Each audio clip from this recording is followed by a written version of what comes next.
So welcome to The Real Build. I'm your host, Bill Reiman, your broker builder, and today I have a special guest coming from Houston, Texas. His passion for excellence in home and relationship building and forward thinking, combined with his experience and education, differentiate him in a competitive marketplace.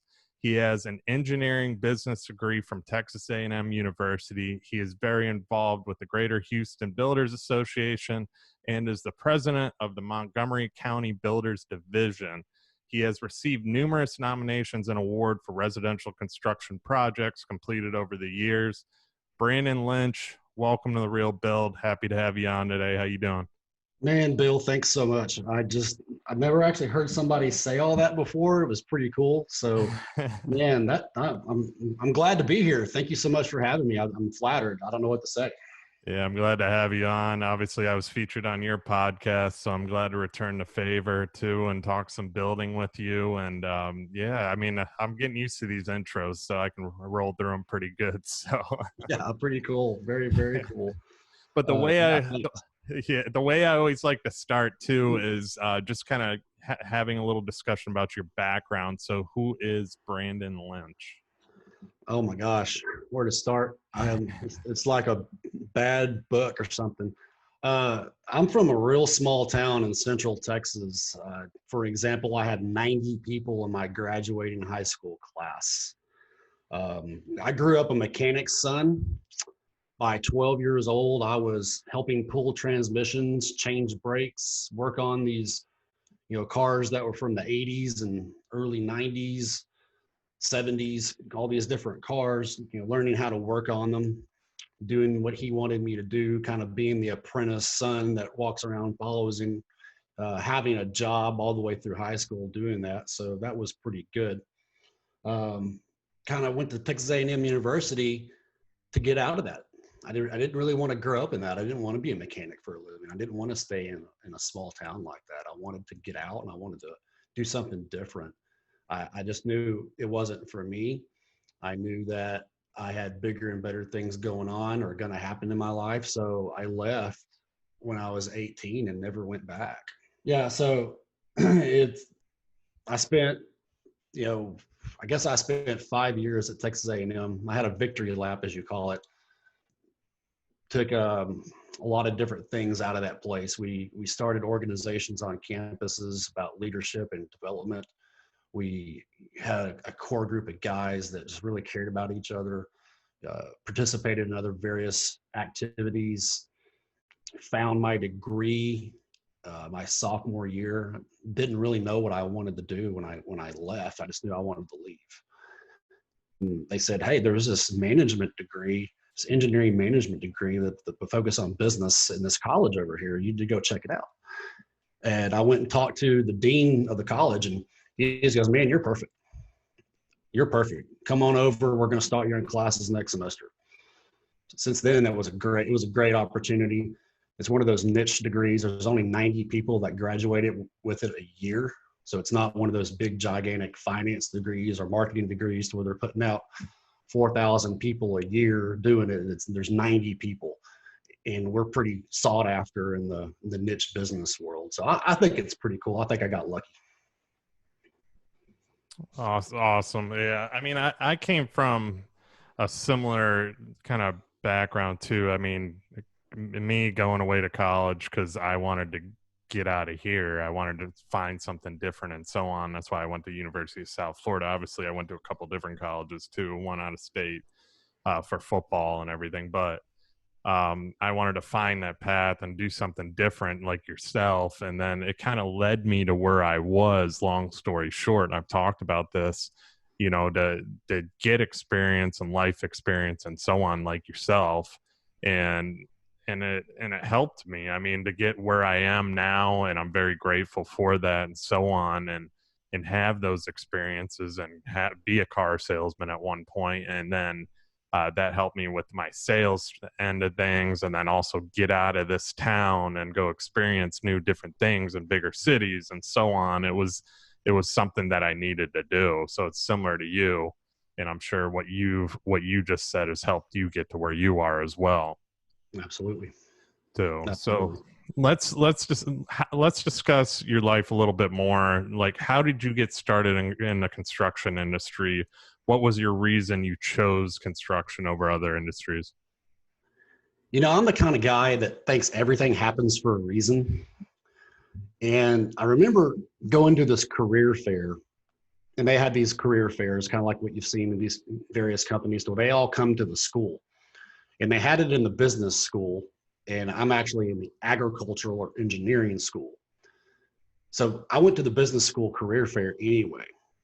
And I was an anomaly because I didn't have a finance degree or an accounting degree. That wasn't what I was getting. And I met with a home building company that they're recruiting, and we just hit it off. We talked about a lot of similarities. The owner's son was there. It was just a good situation, and they offered me an internship right then and there in the middle of that crowd of people. And I just think it was just meant to be. I think if the career found me, Mm-hmm. I did the internship that summer before I graduated, and I learned so much. And I loved the business. I thought it was the greatest thing since sliced bread, how we could come up with pouring a slab and then a few months later having a completed house that somebody's moving into. I was fascinated by it. There's a lot of moving parts to building a home. I guess you can hear the experts say, well, there's over 200,000 parts in a home these days. It's true. There's just a lot of things that go into a home. And we were building more of a tract style home at that time. That was their company's main offering, was a tract style home. And they actually offered me a job for me to not go back to A&M to finish my degree. I thought about it for about 30 seconds. And I said, you know what? That's a fantastic offer. That's a lot of money. I really appreciate that. But I'm going to go finish my degree. It is the most important thing I'm going to do in my life at this point, and it's going to carry me throughout my entire career. And they just said, man, we love that. We want you back whenever you get done with your degree. And that happened. We're doing job interviews. I interviewed with companies like John Deere, Caterpillar. I interviewed with companies that were building refineries, that were doing heavy highway projects. I even interviewed in the agricultural sector with ranching, and none of it really fit me. I didn't really feel like that any of that was the right fit. So they called one day and they said, hey, do you still want to come back? And I said, absolutely. Send me a letter. Give me my offer. We're done. I'll accept it immediately. And I did. I took it. Got signed up, started with that company as a college grad, green behind the ears, didn't know a thing. And when I'm looking at it and the way they wanted to do things, I thought it was simple. I thought I was a fish in water. The technical aspect of it, the ins and the outs, I just knew it. I read it, I knew it, I saw it, I knew it, and I became an expert in it within a year, to where I was basically looking at all my quality scores, my standard deviations of budgetary changes. They were off the charts for somebody my age, and we just kept going. And they immediately wanted me to go into management and to teach other people how I did it. So I did. I went into their management training program, and it was interesting. You get into that program, and you're thrown into a meeting with a bunch of older gentlemen, and people that have been doing the industry for 35, 40 years. They're the company owners, the vice presidents, and you're this young guy in your early 20s, and you're supposed to make an impression, but you're scared to death to do so. So it was really intimidating to be in board meetings with those guys and management meetings and talking about profitability. So I eventually I left pretty quick. It wasn't my cup of tea at that time. I wasn't ready for it. I was too young. At the time I thought I thought I was cheating myself. I thought it wasn't fair, but I was too young to do it. Now I know that. And I went straight into custom home building, and 7 years later, I started my own company. So really the business found me. Hmm. This is the way I see it. I understand the mechanics, the systems, the processes of construction like the back of my hand. It's just really uh, fascinating. It's really interesting. Building sciences. I do study building sciences for the southern region of the United States, which is where we're in. There's a lot of differences between here versus Florida versus Colorado versus Ohio. There's a lot of differences Oh in yeah. what we have to do here pertaining to construction, and a lot of people don't know that. A lot of people Hmm. moving in don't really understand that. So it's a lot of education that we're given to other business owners that are moving in, or customers, clients, opportunities for customers to talk about what we're doing. So that's kind of what happened. That's kind of where I came from. Yeah, well, one of the main things you just said though too is that it was a business that you really appreciated, that you really loved, and you really was easy to learn too. And one thing that I always preach on too is I was similar to you. I wanted to finish college and so on. I was probably the only one I think of my family to actually graduate college, so I wanted to basically do that. That was a kind of a goal of mine, and I did it. And then after college, I moved back and went back into my dad's business, the construction, and working as his kind of his his laborer out in the field and so on. But you know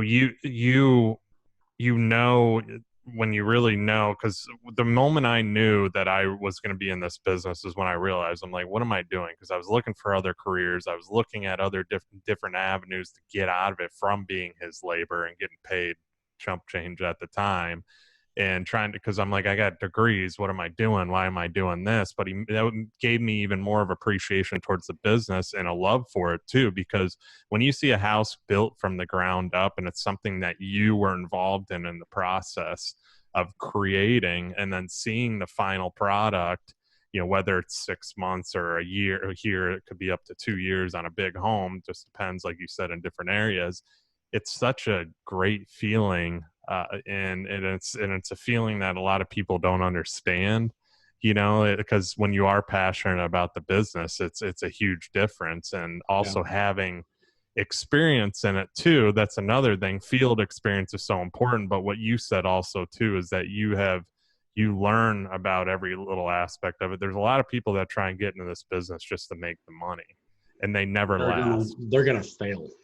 Hmm. They never last. They never make it more than a year, 2 years, and then down the road, they're robbing Peter, paying Paul, because they didn't know how to do the financial end, or they just didn't care enough to get more customers without having to drop their price below a certain level, and where they weren't making any money.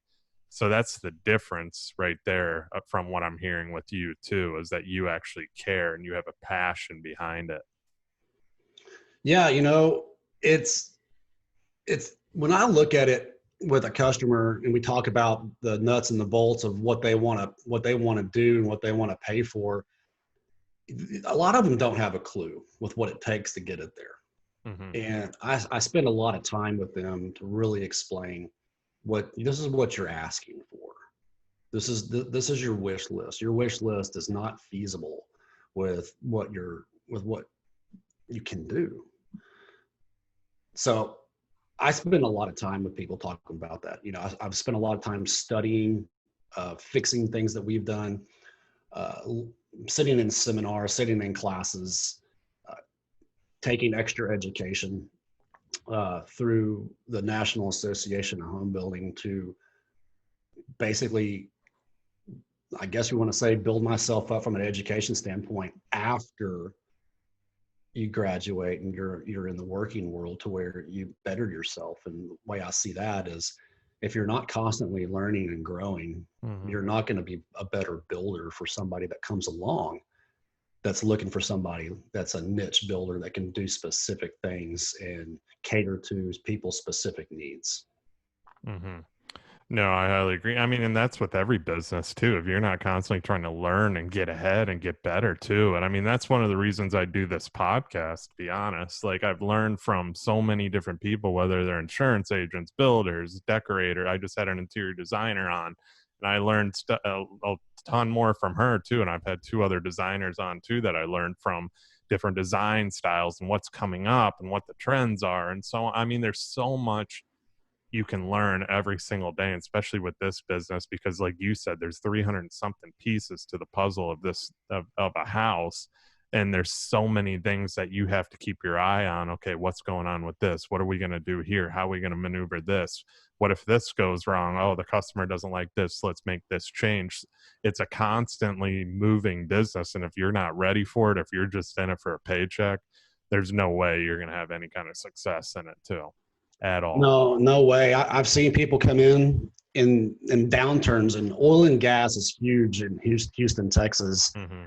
And I've seen at downturns, people come into the business. They've got some money saved up. Oil and gas pays pretty well. You're mid 40s, early 50s. You've been making pretty good money, and you dive into, hey, I want to go do this business. I want to go buy some land. I want to go build something, or I want to go buy an inner city house and I want to renovate it and I want to sell it for a profit. Those guys more than often fail. Mm-hmm. That or they've got enough money to keep failing and teaching themselves. And that's the scary part of this business is there are a lot of people that try to do this. Mm-hmm. It's not easy at all. It's kind of a joke that I'm telling customers right now is, especially with all the new landscaping of the US, I just tell them we're risk managers. Mm-hmm. We're a service company that manages risk for them to produce a product. And they get a kick out of it, but if you really think about it, it's true. Mm-hmm. We're managing their risk. We're taking their funds and kind of like the stock market, and they're expecting, an asset that has value coming back to them. So I thought that was kind of a neat play on, kind of how to make a joke and, talk to a customer and just keep things light. And it seems to be, if you really think about it, it's true. It's what we do. Mm-hmm. No, 100%. And I mean, I always like when times are good, and it happens every time here, you see more and more builders, more and more remodel companies form, more and more people getting into business, and they get into it with the expectation, because let's face it, I mean, if you're book smart, you can get a builder's license here.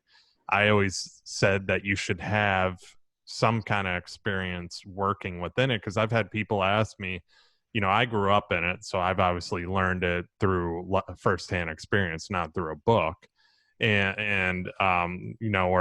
just the books before taking the test, I should say too, because there's a lot of guys that didn't go to college for it, didn't do anything, didn't work in the business. Maybe they were a painter at one time or something. They go, oh well, that builder's probably making a ton of money. I'm gonna go take the license course, or I'm gonna go to the pre-licensing, get the books for that, study, and then go get the license. But there's so much more that goes into it, that to get to where you got to get, and you see a lot of builders come and go, especially in my area, for that main reasons. And the main ones are all still here, even through the hard times. We're all still here too, because we know how to survive. We know how to cut back. We know how to do different things to survive throughout these times and so on, to keep our companies alive. And plus we built the reputation too. And that's what I preach to people is the reputation, the experience, how many houses we've done, how many people we've serviced, how we've never had issues as far as going lawsuits against us for certain reasons or anything like that, because we know how to resolve these problems. But then there's a lot of new builders that are still getting sued to this day, that fled up They're north. not prepared. Mm-hmm. Those guys are not prepared. I'm sorry for interrupting. No, you're fine. They're not prepared. And what you said, it really hits home. There's a lot of books on this business and how-tos, and Mm-hmm. hey, do this, hey, do that. But I can tell you, and you could probably agree with me, there's not a single thing that you can learn in a book or Mm-hmm. on a TV show that can substitute for being in the business, real life situations with either customers, subcontractors, dealing with contract situations, engineering. There's nothing you can learn in those books that's really real. And that's why we're doing this, right? Hmm. I could write a book all day long about how to do this, and it's going to sound just like any other how to go build something book or a webinar that you can do. But this is real. This is what I do for a living. That's what you do for a living. Hmm. I'm just gonna, keep saying it. There's nothing you can learn in a book that's gonna say, hey, I know as much as Brandon now. I know as much as Bill now. It just doesn't happen. It's not gonna happen. Well, even on the sales end too, and I talk about this is like if me and you are, let's use this as an example. If me and you are sitting in one of our houses that's for sale, more than likely, probably 90% more of a chance of us actually selling it or bringing in a new custom build. Why? Because we have the passion behind our product. You can stick a realtor in there, you can stick a salesperson in there. They're not going to have that same exact passion as you. And I have a salesperson that works with me, and I try and tell him because he sees how many houses I can sell because I've handled our sales end, and I'm trying to train him to get a little bit of a load off my back because I am running the company along with my brother. And it's just hard because you put somebody in that situation that you want, but you know that you can do it 10 times better because you're so passionate. And people they buy you, they buy your That's right. experience, they buy who you are, and they come in if they like you and how, your passion behind the product. And I'm preaching on how our meticulous details and touching everything as I go through the house, as I showcase it to them. It makes such a big difference on the sales end too. I can't agree more. When I've sold stuff in sitting in a house or meeting people for the first time, they want to meet people. They don't want to meet a salesperson. They want to meet the company owner. They want to meet the guy that makes the decisions. And I do that. That's one of my main parts of my daily job here is customer interaction, customer interface. Mm-hmm. Even after a contract, even after the close, we talk about what they want and explain why we do what we do. Show them the house, show them the details they may not realize. How exactly we did this decorative beam over here. How exactly did we install this stucco? What's that brick accent really look like? What's behind it? You talk to people like that, a lot of people don't know. A lot of Mm-hmm. customers are like, I just like the way it looks. In reality, there's a lot of science, there's a lot of thought that goes behind that. And if you don't put it together correctly, and I'm going to use the example stucco here in Houston, if you don't do stucco correctly, you're guaranteed a whole lot of problems in a few years after putting that product on the ground. There are building scientists that actually say don't put stucco in Houston. Your climate over there is a little bit more subtropical than Houston's is, which is our humidity levels are so high. Mm-hmm. Stucco is pretty prominent over there because y'all build cinder block houses. Mm-hmm. Y'all's houses are made differently than here. These houses here are sticks and bricks. Uh, it's all the way it's how you approach people. It's how you share your knowledge. It's how you share the passion. It's how you treat them.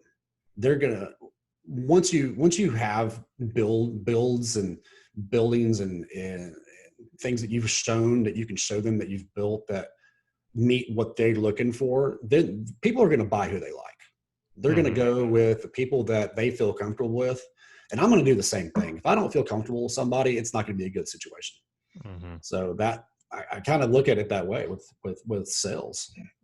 No, you're 100% right. And I've used this example in the past. I bought a bedroom set and I went to, I think it was like 6 different furniture stores. I had the salesman that followed me around that I was just like, come on, man, and then let me look, let me be. I had the lady that came up to me, would be around every single corner, just ate a onion sandwich or something, and you could smell, nothing against her, but you could smell the onion from a mile. And then I had the other lady in the final store that I went to that said, hey, I'm here to help you guys with anything. I've worked here for this long. If you guys have any questions, I'll be over here looking at this, working on this. Just feel free to walk around and find me over here. well, guess who I bought from the lady? And then I went back to that lady when I was ready with my questions Mm-hmm. because she let me be a little bit. And it's different in our world as a sales, but that was me being comfortable. With us, I get a read on people. If they don't want me following them around, I can tell.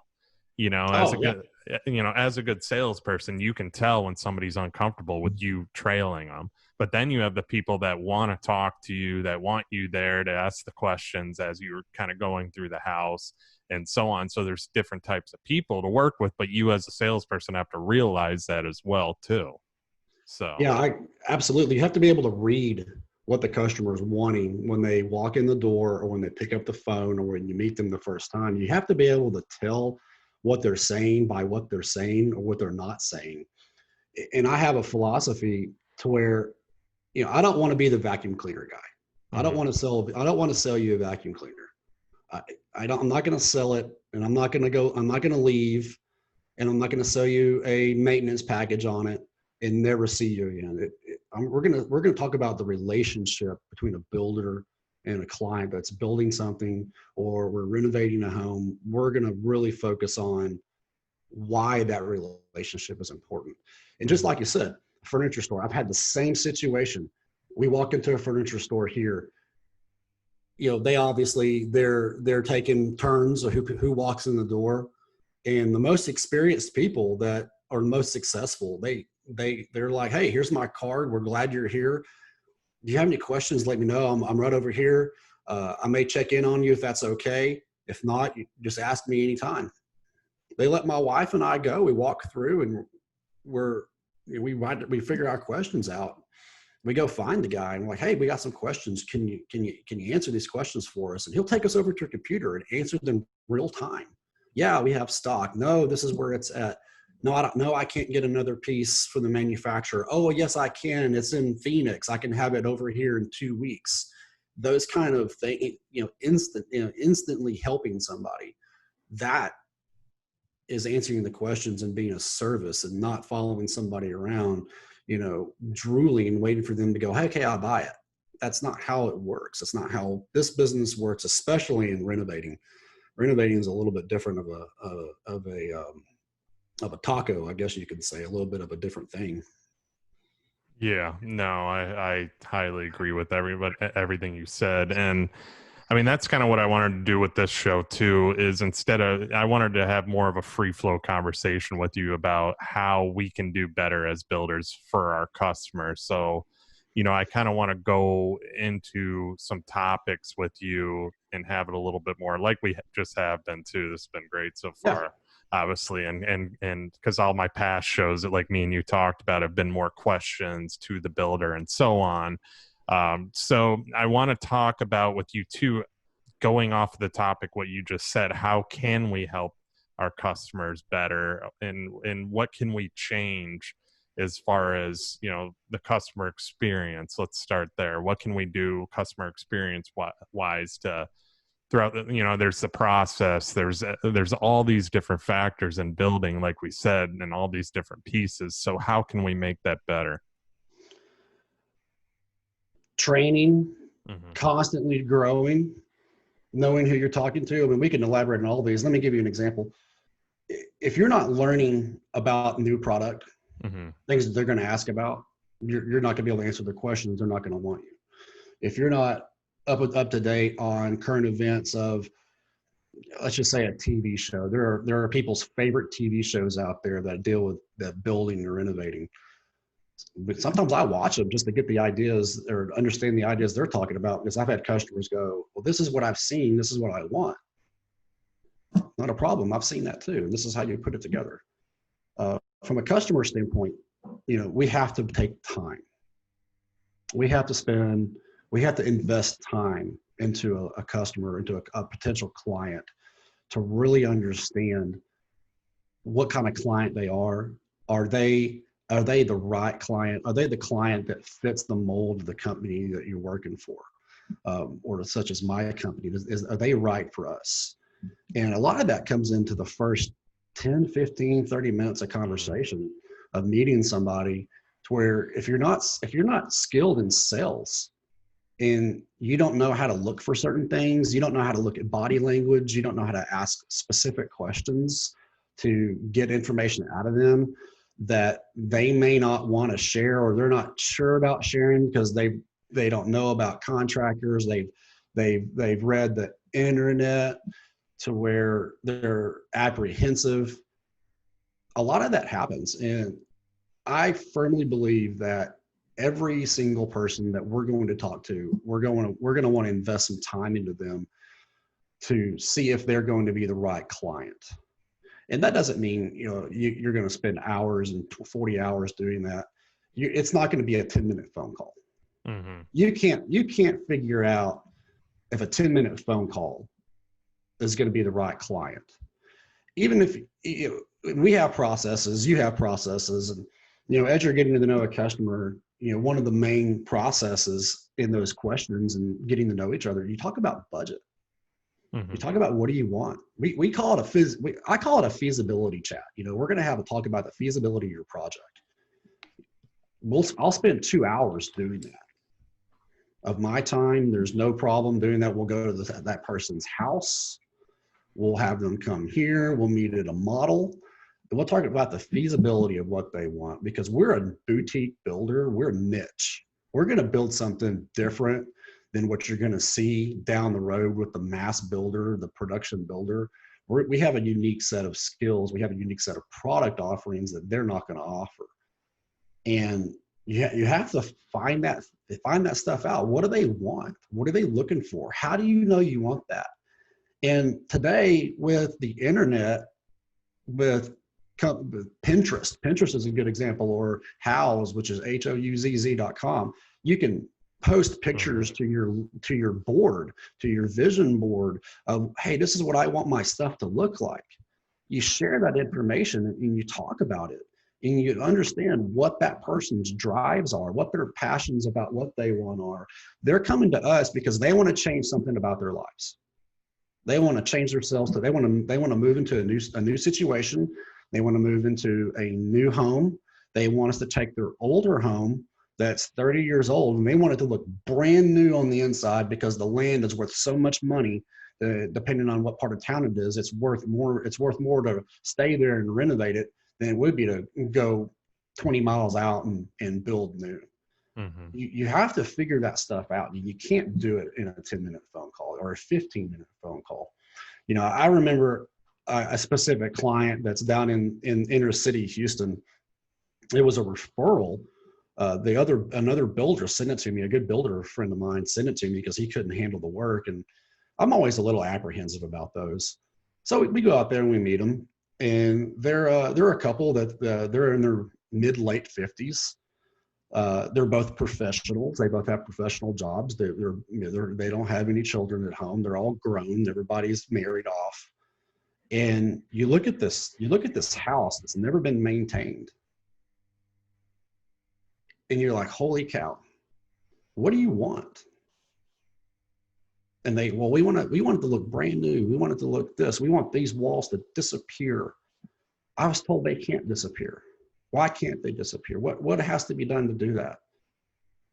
And of course, I'm sitting there, and they're looking to me to be able to answer that. And sometimes they want us to give a price for that up front, which that's not possible. But you look at their ideas, and they show you pictures, and you're like, you know what? This is feasible. This is kind of what you're looking at. And then you really bring in is what they want to do. Is it going to meet with what they want to pay? And if it doesn't meet up with in the beginning, it's never going to meet. Mm-hmm. That or they're just shopping. So if those two things meet together, then that conversation and that relationship will continue to build, because we can offer that. They're looking to do that. That's one of the things I really believe in, is that you have to invest time. You have to understand who you're talking to. It's like interviewing a client. Clients are going to interview builders.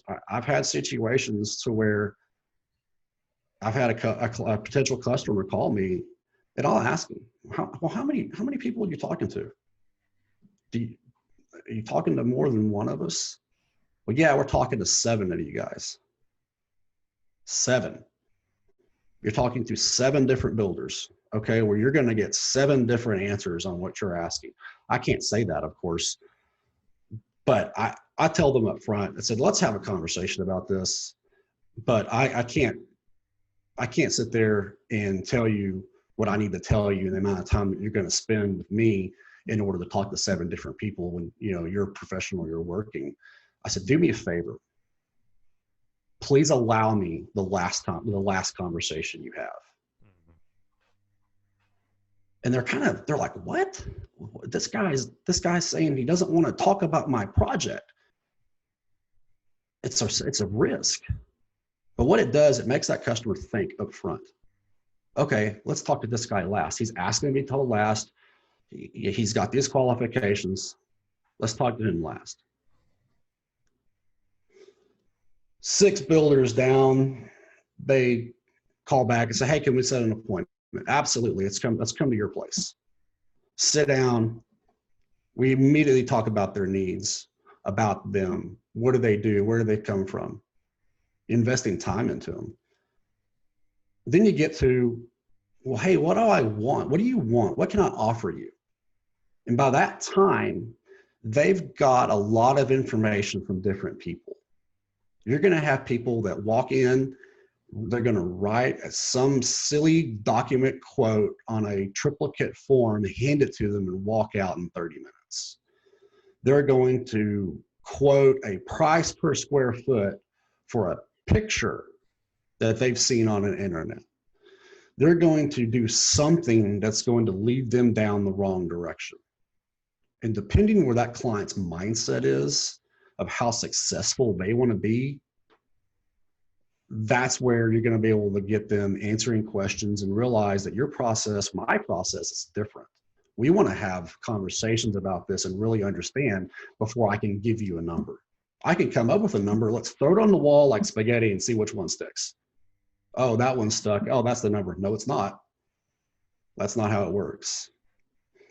That's why I think spending time with somebody, having the right education with somebody is really the way you do it. It is time consuming on the salesperson's owner end, but you're not going to get the quality of people in your door, and you're not going to have raving fans coming back to you wanting more projects. And that's our thing. We want raving fans. We want people to go, yeah, Brandon did exactly what he said he was going to do. This is a great experience. So sorry for kind of running off with that, but I kind of got a lot of opinion about that stuff, obviously. No, and I'm 100% with you on that. I mean, the time thing is so huge too, because initially you can get a feeling for people. If they come at you with what's a square foot price, well, us as a custom builder or remodeler or whatever, it's hard to justify that. Okay, what's your square foot price? Well, what do you want? You're just asking me what the square foot price is, and you're not really telling me what is involved in the process. We are a custom builder. I am not that builder that's just going to just give you a flat rate and this is what you get, because a lot of that turns into an argument. And we've been doing more and more cost plus because we are so custom, which kind of I lay that out of what that entails and so on to a lot of people. But it does take time with all these people when they do bring you plans and, hey, how much can you build this for? Well, you have to tell me more. You need to sit down with me. And a lot of people don't want to sit down with you. They just want that initial price and so on. I think I just told you about the couple that said they had that 600 to 650 budget with me. And once again, everybody prices are different everywhere. But, I can't build that. We can't do that as a company. We haven't built anything for 600,000, and I don't even know how long because the price is here. So it's you got all the hurricane impact stuff and so on. Plus, we're custom. So I told them, I'm sorry, I can't do it. Here's what I can do. I can do a cost plus build at our builder's percentage. You make the choices, and you can try and get as close to your budget as you can.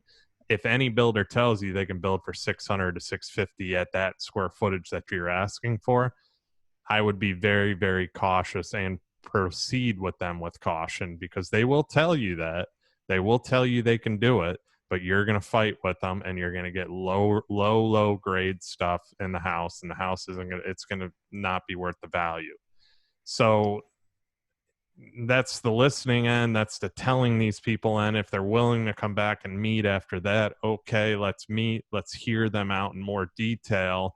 Because I'm not one to waste time. I don't want to waste anybody's time. I don't want them to waste my time. Time's so valuable, as you know, that, you know, we're constantly, that time could be uh, given to another person that maybe wants to build a big home, that wants your company, wants what your company delivers, and so on, rather than somebody that's going to cookie cut everything and nickel and dime you and so Right. on.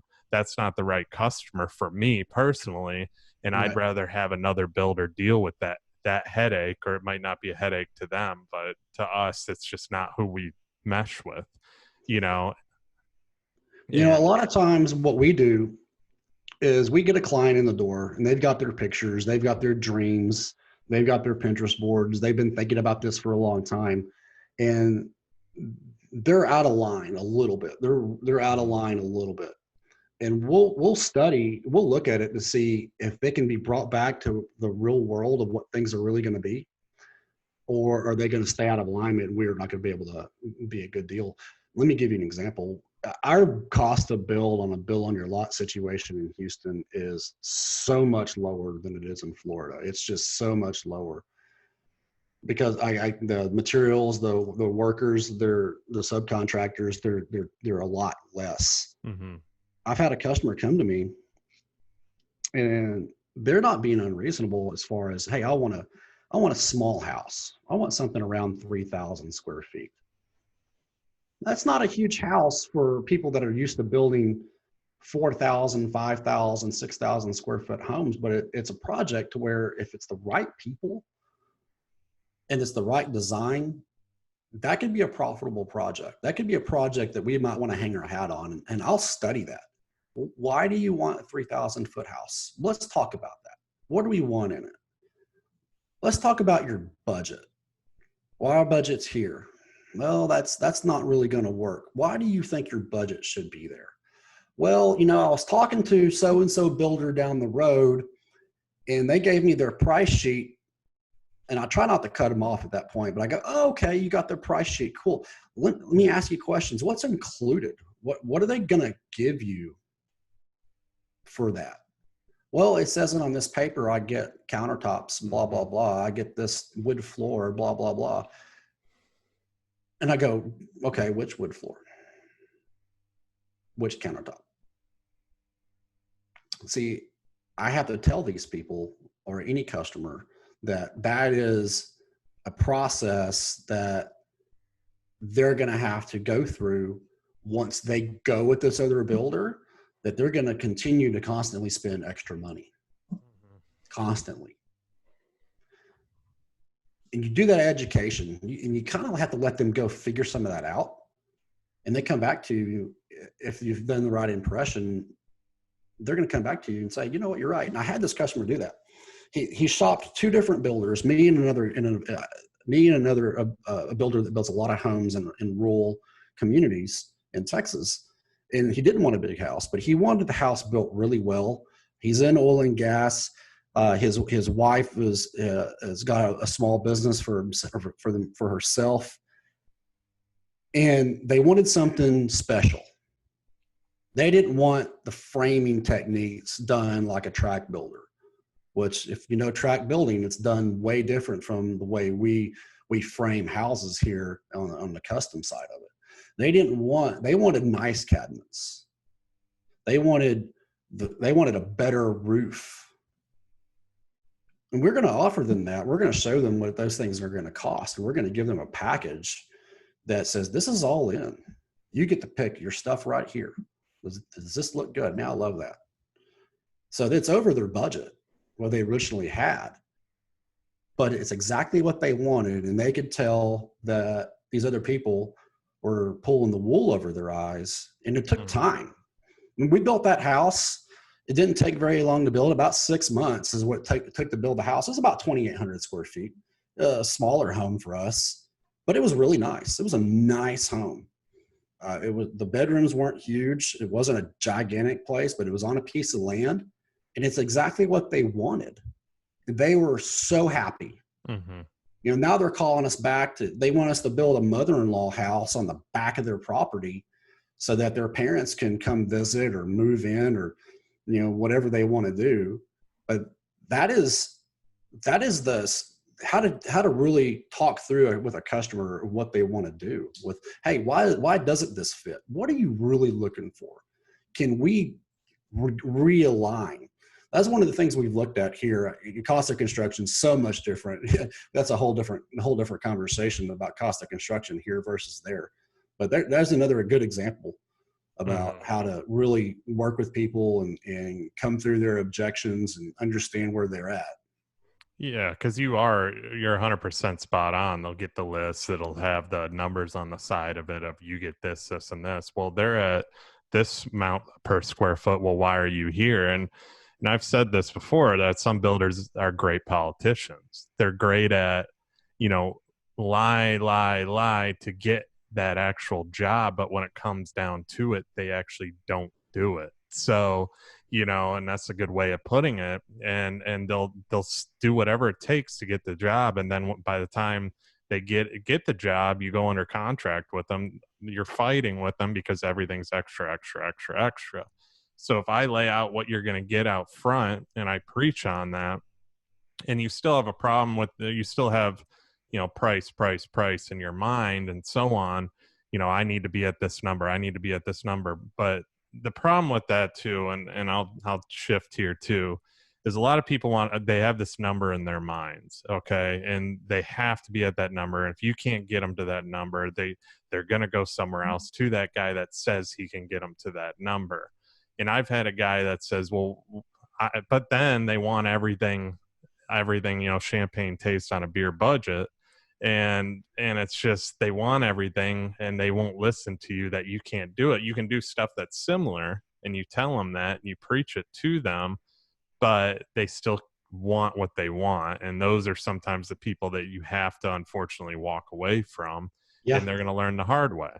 You got to know when to walk away. Mm-hmm. You got to know when to walk away.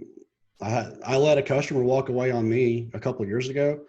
He was, again, shopping me versus a semi-production builder on a build on your lot situation on Northwest Houston.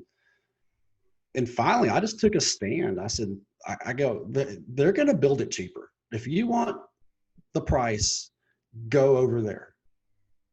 Well, no, I just want to talk about this. I want to understand why why are we $75,000 apart? Blah, blah, blah. Well, $75,000 isn't really a lot of money when we're talking about a half, I think the house was $650 or something like that. Mm-hmm.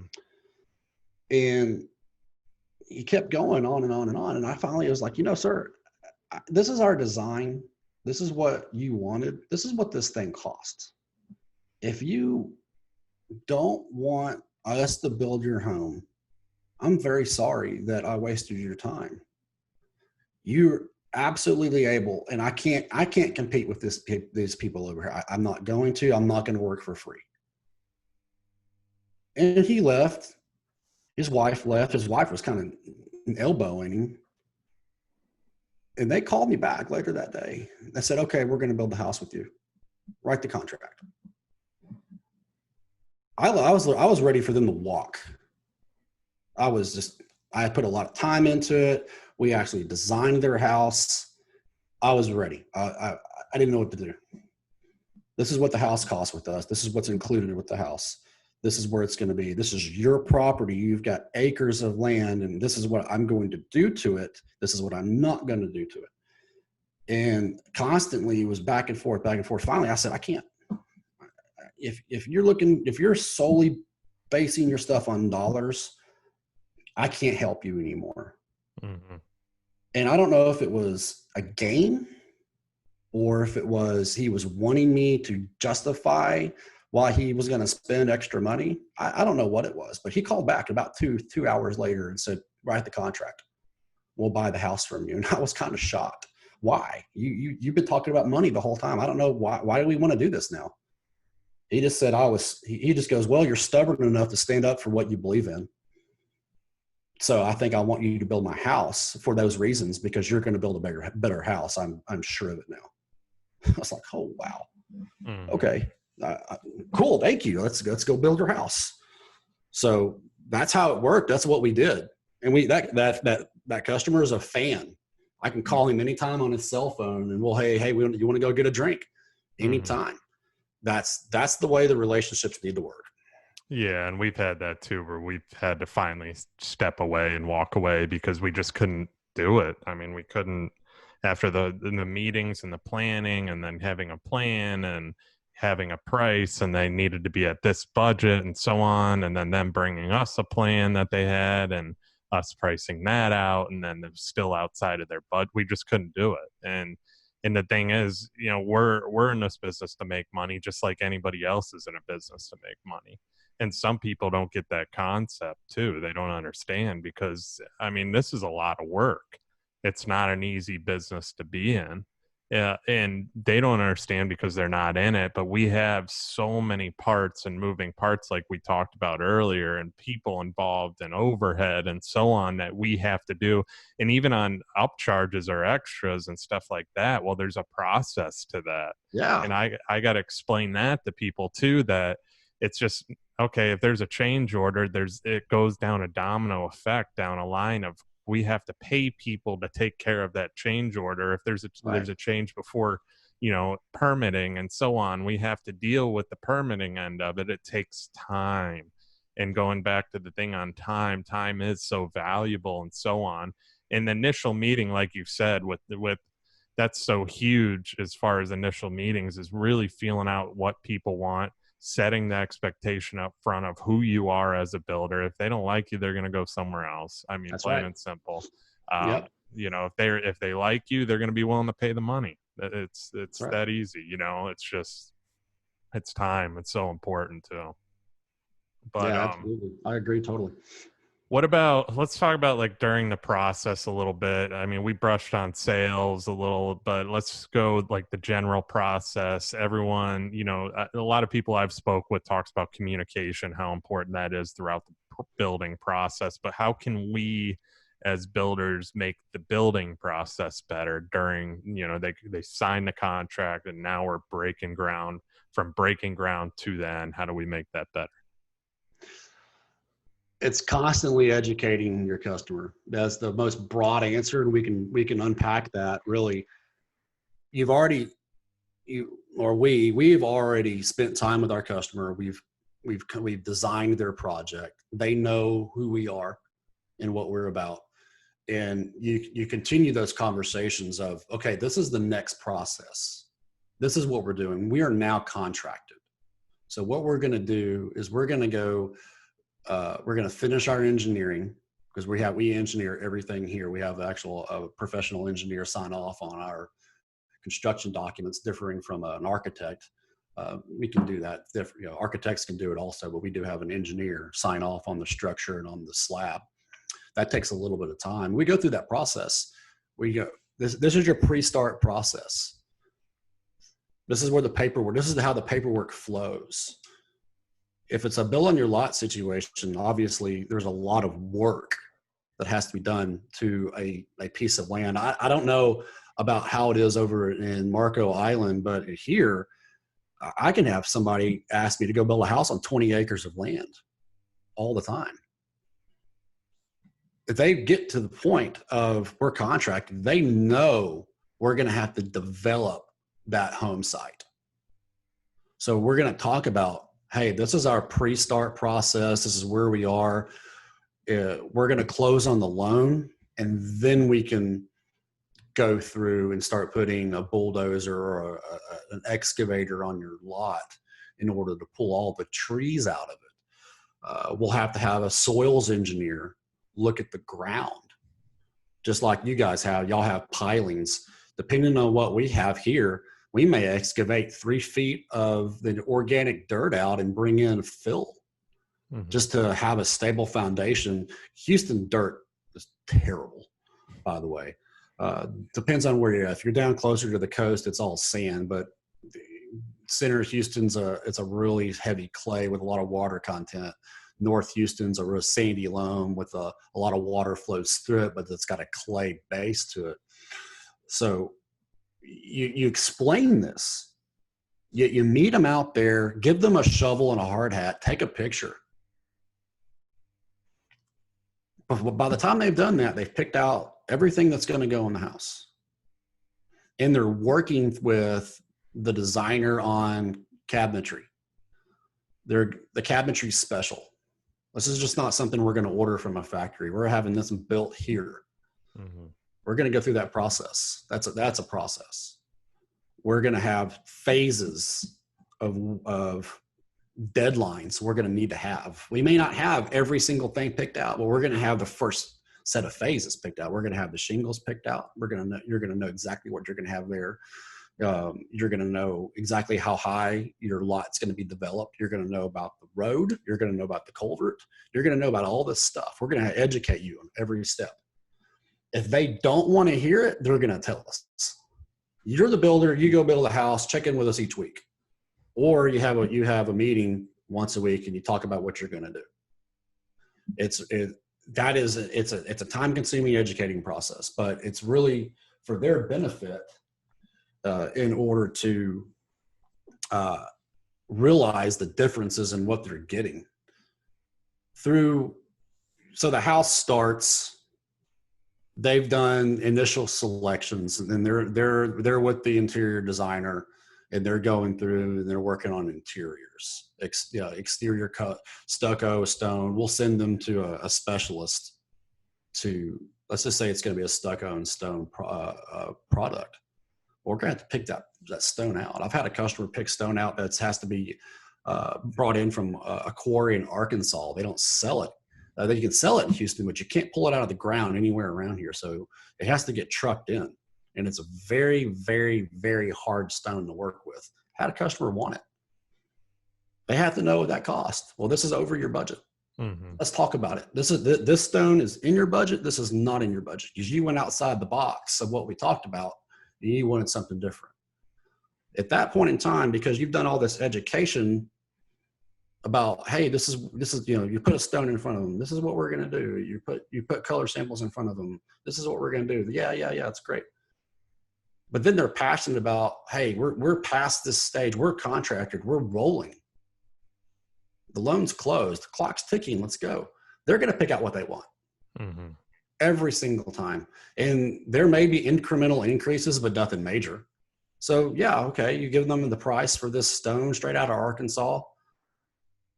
Tell them what the labor cost is going to change to. Have them approve it. Cool. Approve it. Write the check. Done. Stuff's ordered. It's on site by the time it needs to be on site by.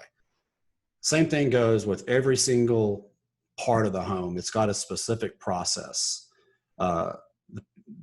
We deal with the banks for the customer. They don't have to service their own loan. We'll go service their loan for them. We'll ask for their signatures to send to the banking rep, as we'll have an internal rep with that bank. We'll do all that for them. It's bespoke. It's custom. It's for them. All the way through the process. That is what we look like, and we try to always perfect that process for that customer, because sometimes that customer is going to change their mind once a day. Mm-hmm. We've got one right now. She's great. We love them both. She changes her mind once a day. My part of my job is to explain time and cost. So I'll meet with them. I go, understand, this is going to add time to your project. You keep asking me when we're going to be done. But you pick up the phone every day and you want to change something. Do you realize this is going to add 3 to 5 days for every single phone call you make? No, I didn't realize that. Please understand this. Every single time you ask me for a change, we're going to go process that change. We're not going to do the spaghetti on the wall thing and see what sticks. We're going to process that change, and you're going to sign off on it. And there's a fee associated with it. It's not free. And if you don't approve it, you're still going to get charged a fee for the office to work the process. They go, okay, fine. And she still writes a change order. Well, now she's down to a change order a week with changes outside the scope of work that we all decided upon before signing the bank loan. you have to service them. You have to cater to what they're looking for. If they want to add to their scope, fine. We are a custom builder, and this is actually a renovation. We're custom. That's one thing that we're saying you can do. You can make changes. Doesn't mean they're free. Doesn't mean it's going to not add time. That is a huge part of how I see the process once they contract. Once we've met, once we've priced the project out, once we contract, this is what's going to happen. Mm-hmm.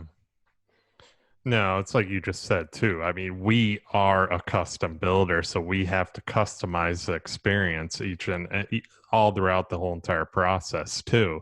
So, I mean, you're constantly shifting left, right, up, down. You got to figure out how to make that process as easy as possible. And we have, people in place in our office too.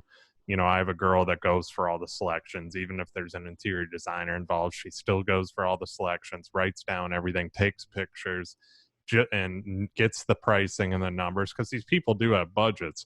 Most designers don't abide by those budgets because they have the open pocketbook. So we have to have somebody there that keeps them in line too. I had a cabinet, I had an issue with cabinets that, I gave $100,000 allowance on cabinets. Well, that's a lot of money for custom cabinets. Well, this lady spent 140, believe it or not, with the interior designer. Yeah, 140 with an interior designer. Well, once she saw that 140, well, we had to go back to the cabinet company and make the adjustments and pick out different stuff that was similar to what she wanted. She wasn't settling on anything. I told her, my advice to her, I go, this is a custom home. It's your main home here. It's her second home. Obviously, we got a lot of second homeowners down here, but I told her, I go with what you want, because you're going to be disappointed later on. I know if you feel like you need to stick within that budget, make a slight adjustment. There's stuff that's similar out there, but if you really want a certain cabinet in a certain area, especially the kitchen, go with it, because you're going to regret it later.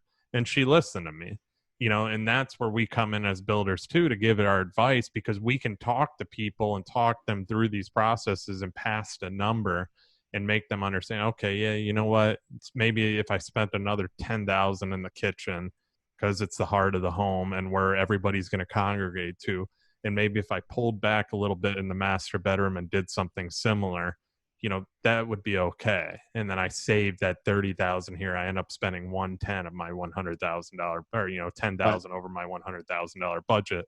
That's where that shift happens too. And it's that process of having all those things in place, like you said, with dealing with the banks and so on. Well, my sister deals with all our financial stuff right now.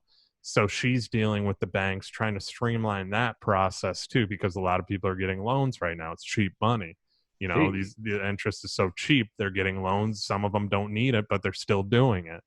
And, we'll streamline that. It's all about streamlining the process to where it makes it easier on the customer. That's what they go with you for. That's why you're part of that experience. That's why there's all these pieces in place within your company as well.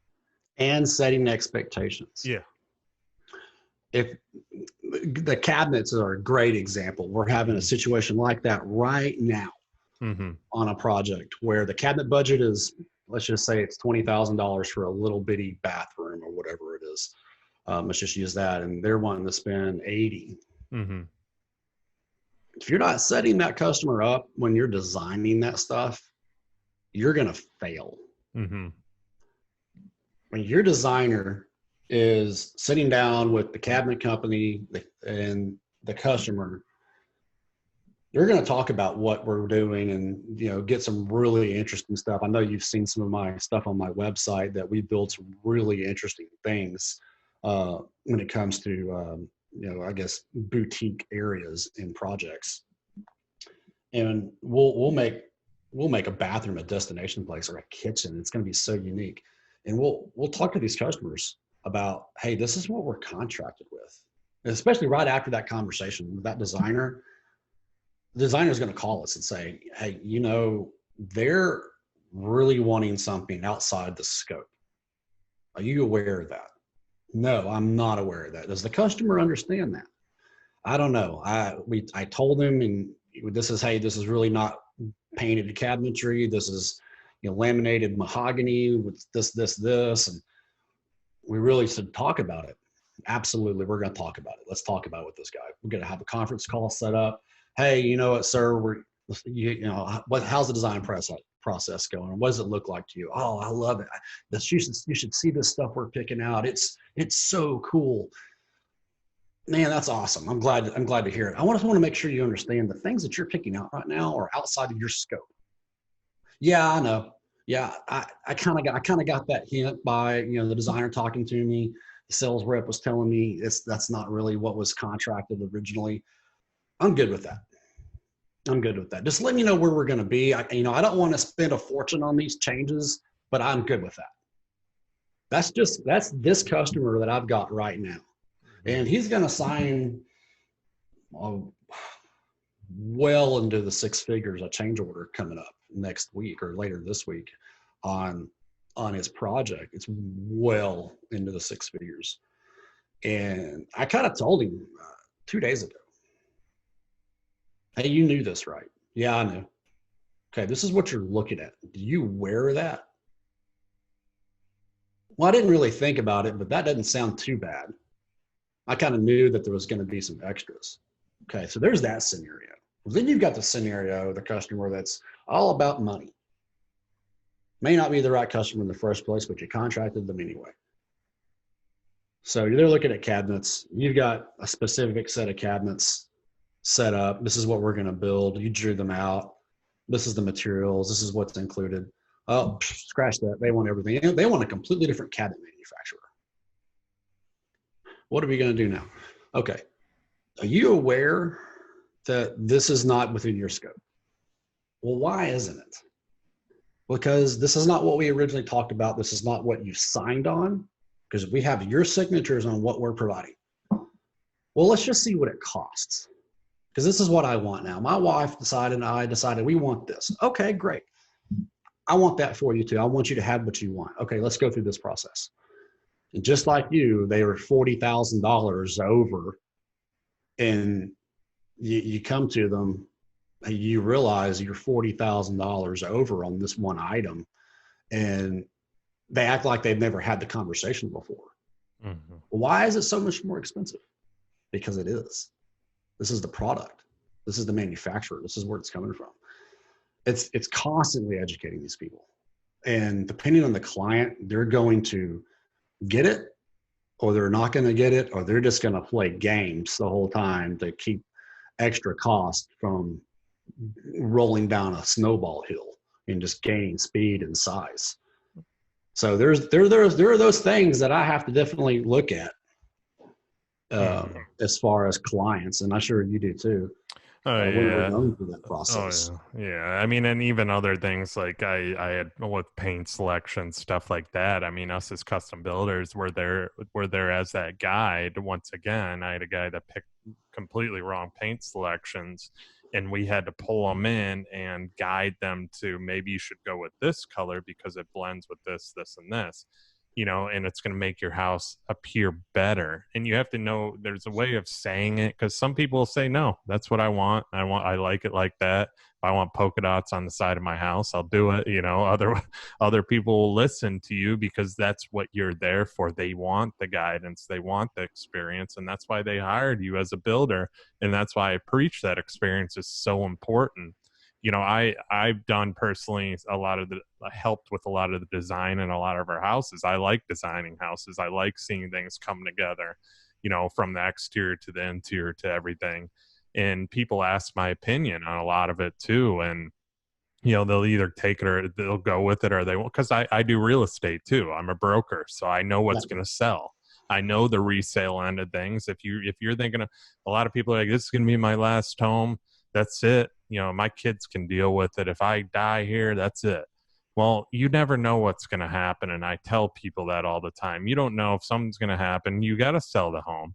And, it's on you to have that home sellable to where it's not, you don't have a polka dot wall or something like that. You have to think about the future too, and that's what us as custom builders are Resale, there to do. resale, You know, that's the resale. thing. Had the same thing happen. Project we're on, customer pick, I need the paint color. I need the paint color. It's late. It's past due. We needed the paint color. Well, this is the color we decided on. Yeah, no, that doesn't go. You realize that. Well, we just don't really know, but this is what we like.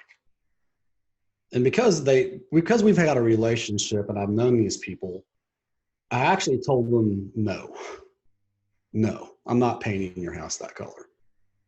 And she kind of raised her eyebrows. Her husband started laughing, and he goes, "I like this guy," and because he was picking out all the colors, and I go, "I don't think this color is the right color. It's got too much taupe in it for all your selections for your cabinetry, countertops, and floors. It's the wrong color." Well, we've looked at so many colors that this is just the only one that we feel like we've done samples of it, and we've done this and that. And I just said, I'll paint the house if you want me to, but it's the wrong color and you'll have to pay me to repaint it. And he goes, his husband goes, "Brandon, I believe you. I absolutely believe you. Can you help us? Can you help us figure this out? Because I don't want to repaint the house because I know you know what you're talking about. And we're looking at this through a tunnel. We're going to want to sell this house one day. And I don't want to paint the house the wrong color." And I said, "Absolutely."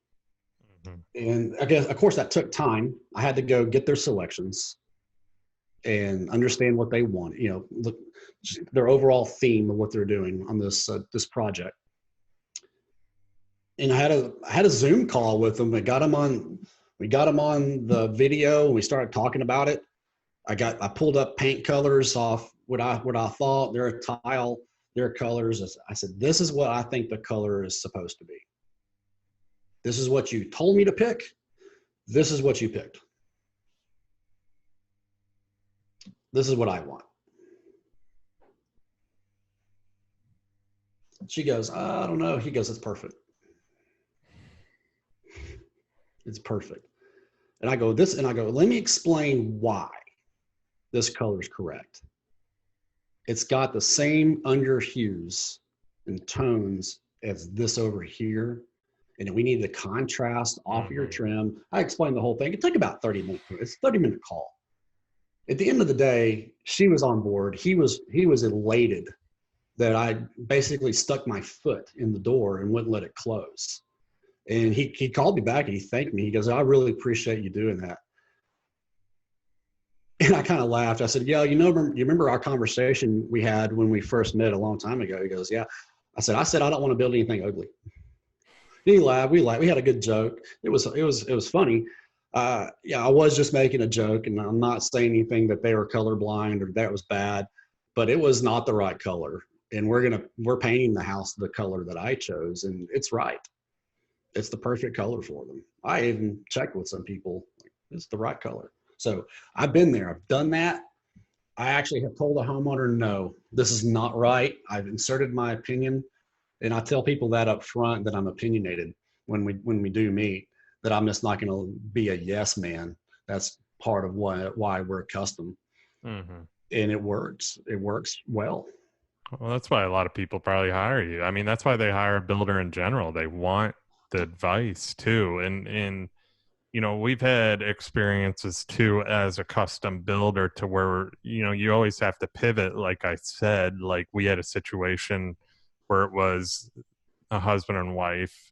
Wife agreed to the completely wrong paint color as the husband had sent a picture of to us. Well, the husband wasn't there for the selection, and he originally sent the picture to our office. Well, the lady in our office went with what the wife did because she was there with the selections and she was trying to match the tones and so on. Husband gets in town, says, "This is completely wrong. This is not what I wanted. The whole house needs to be repainted." And then the cast stone was wrong too, but we went per the blueprint where there was actually stucco moldings going up instead of, and then the cast stone was supposed to go next to that. Well, that's not what he wanted. He wanted the whole thing to be cast stone. So us as a builder, we're in a situation where you get in that he said, she said moment where the wife's saying, well, I thought I picked this color. I didn't go with this color. And then our girl in office really takes pictures of everything. She has them sign off on anything. So we had the proof. So there's no blaming her. Well, they just weren't happy with the color. So to make them happy, we could have just walked away and said, it is what it is. You guys pay to fix everything. We went by the blueprint. We went by what your wife picked. We have her signed off right here, her proof. But he kept saying, I sent you this picture, which was true. We met in front of the house that he sent us the picture of. And so I'm in a situation where I'm like, okay, I can't really go against what this guy says, because he said he sent the picture and he said, this is exactly how I want my house to look. Well, now we got a house that looks nothing like this picture. Right. That's a problem. Yeah. So now I got to go back and I got to say, okay, there's going to be give and take here. As the builder, we have to give a little bit. We got to take a little bit. So he's going to have to pay for some of this to fix it, but we're going to cover this. So in kind of a negotiation tactic, we went back. I said, okay, we're going to take care of taking off the stucco moldings for you. We'll take care of the trim cost, the repaint all the trim. You take care of the body cost, and then you're going to take care of the extra cast stone cost. So it was give and take. Yeah, yeah. You're compromising. Mm-hmm. And it was a lot of compromise, but he agreed with it. And I got that message later on that said, from him, that said, you guys are all class. I appreciate everything you guys did. That's exactly why I went with you. So this is an example of, something that was bad that happened that turned good as a custom builder. And we deal with these situations all the time that we have to learn, we have to correct them. And if we're going to lose some money, yes, but in the end, you get a happy customer, another referral that can make you money as well too. And it's all about happiness and give and take and doing the right thing and so on. Because a lot of builders, they just say it is what it is, pay us the difference. A lot of them would, not everyone, but a lot of them would. So, and I don't know if there's any situations you've dealt with like that too. One thing that we've done to combat that seems to work for us is we'll actually create sample boards for exterior finishes. Even if it's on the house, we'll do it on the house. It's in the process of stucco. The stucco steps. It's we put the brown coat on it. We put the top coat on it before we paint it. We get the stucco finish out there. Well, hey, let's pick 3 colors. Okay, we want this one, this one, and this one. Okay, great. We'll get the cast stone, or we'll get the stone, or we'll get we'll get the paint color with them, and we'll put some board. We'll make a little vignette. We'll have them pick one. We have them pick that color. I take a picture of it. I log it into our file. I send it to them. This is the picture. This is the color you chose. Please confirm. They confirm it. That's it. If the house color is wrong after that time, I don't know exactly what we would do. I don't know if I would split the costs or not, because we're spending a lot of time up front to create opportunities for them to see, touch, and feel on intangibles like, hey, I want this house over here. Okay, cool. Well, did we actually go to that house with a color gun and actually get the color spectrum on it? Or did we just sit there and do the eyeball thing? Well, we're going to have to go get a color. We're going to get it matched. We're going to get the paint mixed, and we're going to bring it to the site, and we're going to put it on the wall, whether it's an interior wall or an exterior wall, especially if the homeowner's not sure and they just can't decide, or they don't want my input on it, because I'll try to give my input if I have any. I honestly don't know if I would split the cost. Sitting right here on this podcast, I don't know if I just don't know. We spent all that time up front. We'll probably have to compromise in some way. I'm reasonably ready to compromise at all times to try to keep the relationship put together. The way I see it is, we're doing it right. We're not going to have that problem. Yeah. And if we do have that problem, we have backup paperwork, logic, uh, samples, personal samples made for that We do, specific yeah. customer. And when we started doing that with paint colors on every major project we do, it's successful. Hmm. No, and we had samples for everything and so on, but it got to a point where it was he said, she said, and then that came back to that picture. So it got to a point too is how can we keep the customer happy? That's what it came down to. And we had the pictures, we had the proof, we had everything backing us up. We do the same thing. We have big color pieces of the exact color that we have printed out from Sherwin-Williams, who we use. And we have them sign off on that. We have them sign off on literally everything, cast stone color, every single thing. And it was literally the wrong color was picked by the wife and so on. And then the husband obviously came in not knowing what exactly was picked. So we cover our ground, and our girl's very good at doing that. But this was a situation where it just came down to, you know, keeping happiness. We didn't split the cost. We covered some of it, and there was some stuff that I didn't agree with that was highlighted on the plan that should have, it should have been cast stone originally. So that's where that kind of give and take came in too, because our communication's always been good. We've never really ran into this issue, but now we're having our painter just go to the house and put the paint on the house.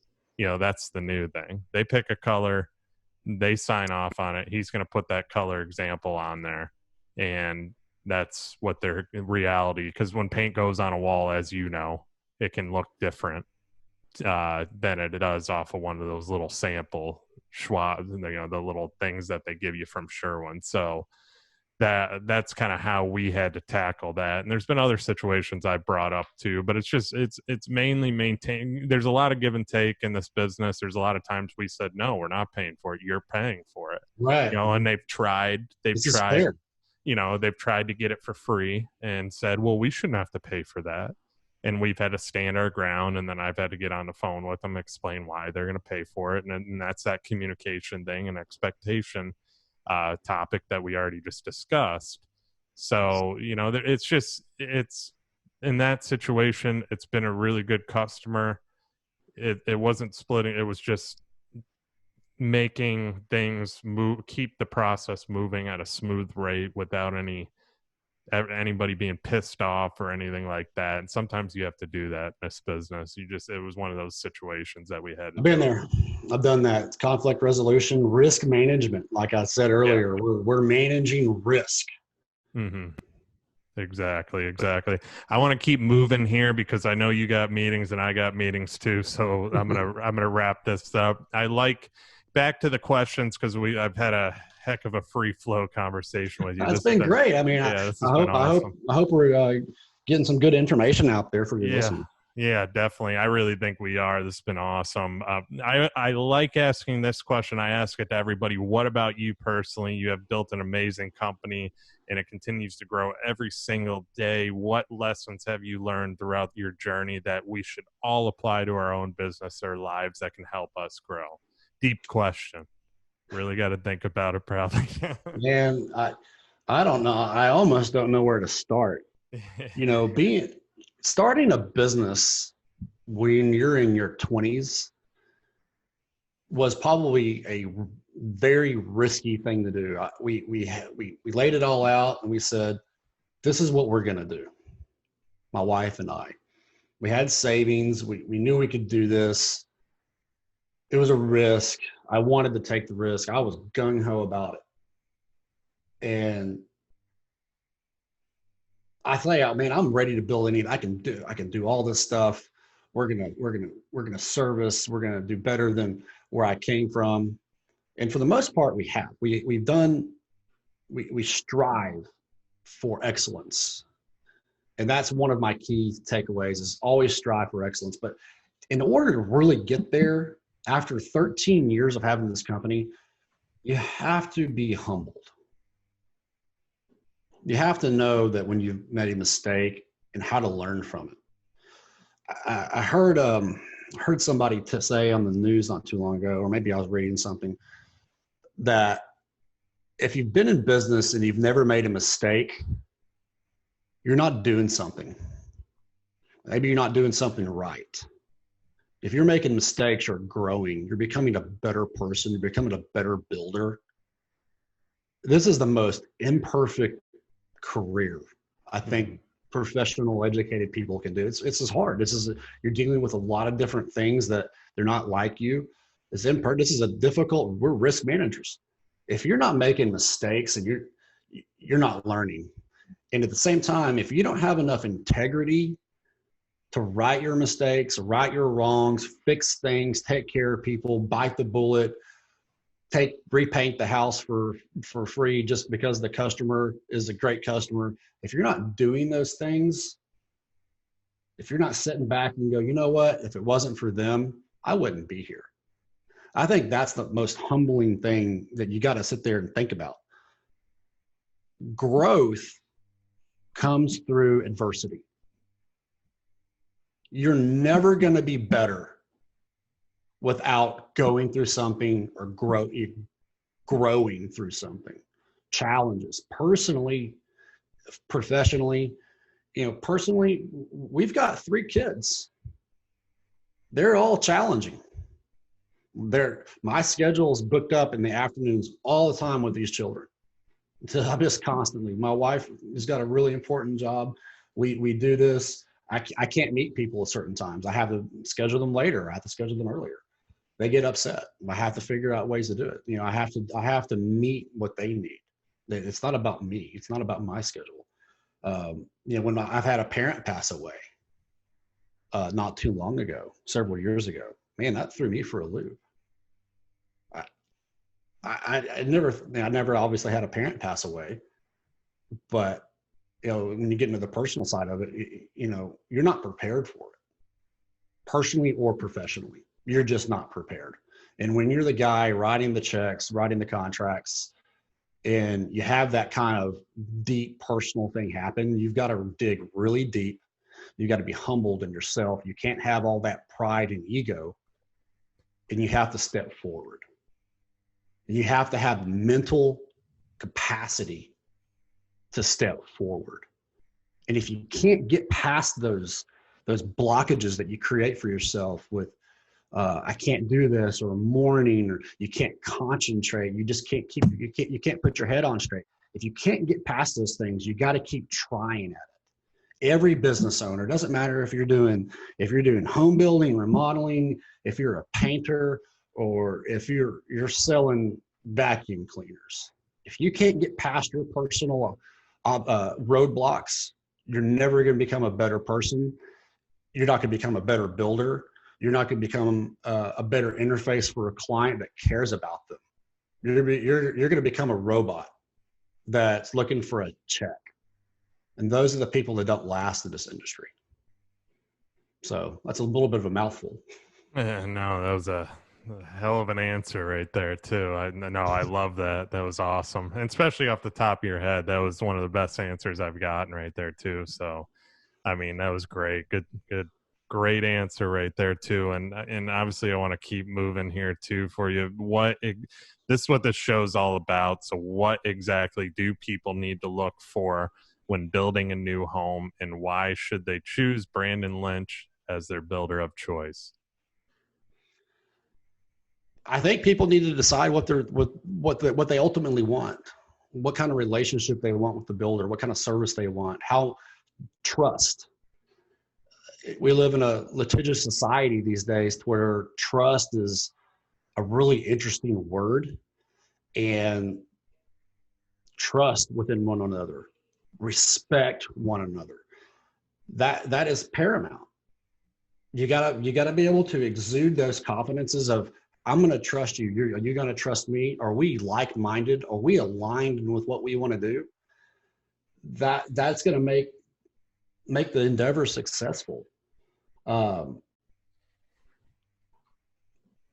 don't know. I don't know if there's a whole lot more to say than that. Honestly, there's just, I could keep going, but No, you know, I agree with you too, because I mean it's all about trust. When you initially meet somebody too, if you don't have that trust in them, you're not going to go with them, and that's with any business too. No matter what you're dealing with as a human being or anything, if you don't trust somebody, you're not gonna work with them. no, Plain not and at all. simple. I 100% agree with that, Brandon. This has been awesome, man. So much great information. I love the difference in the show, kind of how everything flowed, and it was a great conversation. Definitely, I think it's going to help people out there as far as Thank you building. so much for having me. Yeah, Yeah. I just can't thank you enough for having me. I'm flattered. We're just now getting into this podcast adventure. I've just got a passion for talking to people and telling people good things about the business and what we want to do and how Mhm. business should be done. I'm just passionate about it. Obviously, as you hear, I have a lot. I'll have a lot of opinion, and that's good. So No, no, I really that's great. appreciate the opportunity. I hope we'll be able to do this again, in the future, to be able to chat about, the other aspects of what we do. No, absolutely. Like I said, I need to bring the panel discussion back too, so I can have a few of us talking about some stuff. Last thing though, where can people connect and find you? We have the Builders Authority on Instagram, hashtag Builders Authority. I've got a website. It's www.keachicreekbuilders.com. I'll give you the hyperlink for the home building website. Um, I've got a personal Facebook page that says open up to anybody, Brandon Lynch. Log in and say hello. I'm here. Awesome. Awesome. Awesome. And what's the name of your new podcast, just so everybody knows? The Builders Authority. Awesome. Everybody go check out the Builders Authority podcast too. Brandon, this has been awesome. I mean, I really appreciate it again, man. It's been great having you on. And guys, thank you as always for listening. Obviously, this show is free, so please like, subscribe, comment, do what you got to do to promote it, share it with everybody you know. And I will see you guys on the next episode. Thanks, Bill.